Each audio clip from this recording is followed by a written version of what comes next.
तर नमस्कार भावांनो, माझं नाव मनीष आणि मी काम करतो टेक्सटाईलमध्ये. अगं सकाळ सकाळ कामावर एवढा ढीग पडलेला ना रोडचा. आता म्हटलं हे काय पण करून रोड आपल्याला सपवायला लागतं. मग काय आपण सुट्टी देते वे हाय गे नाही, लगेच रोड नेऊन ठेवायचा खाली झालेला. लगेच समोर एक रोड होता. हा आता तुझा नंबर आहे म्हटलं, ये लवकर तुझाच पहिला नंबर लावतो आता म्हणलो. आणि घेतलो असं की नाही, घेतलं स्टँड ढकललं इकडे. स्टँडवर का नाही असं झपाझपा करून असं रोड ठेवला बघा. इकडे पण ठेवून घेतलो पटदिशी. आता म्हटलं सुट्टी द्यायची नाही, आपल्याला काम तर फास्ट करायचं आहे म्हटलं.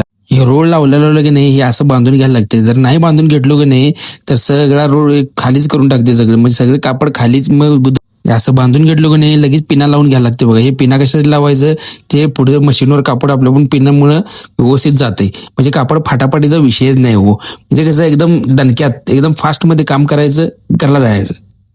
हे असं आपण पिना लावलं की नाही मागणं मशीनचं बटन दाबलं की असं कापड घेते पुढे एकदम. तर हे जरासं थांबते, हे जरा कुठे तर कापड फाडते म्हणून घेणे जरा थांबवलं. पुढे आलं की नाही मीटर 0 किलो मागे घ्यायचं असं गुंडाळते. मग आपण लगेच पुढे कापड आलं की नाही आपण ह्या 2 पिना काढून घ्यायचं, इकडची पण पिन काढून घ्यायचं. मग काय लगेच रोड तयार झाला. पण टाकायचं खाली असं आपटच जरा, म्हणजे व्यवस्थित कसं एकदम लेवलमध्ये होती ती. मग तिकडे नेऊन असं ढकलत ढकलत नेऊन ठेव. मग काय आपली गाडी परत चालू. हा सुट्टी द्यायची नाही बघा. व्हिडिओ आवडला तर चॅनलला सबस्क्राईब करा आणि नक्की लाईक करा.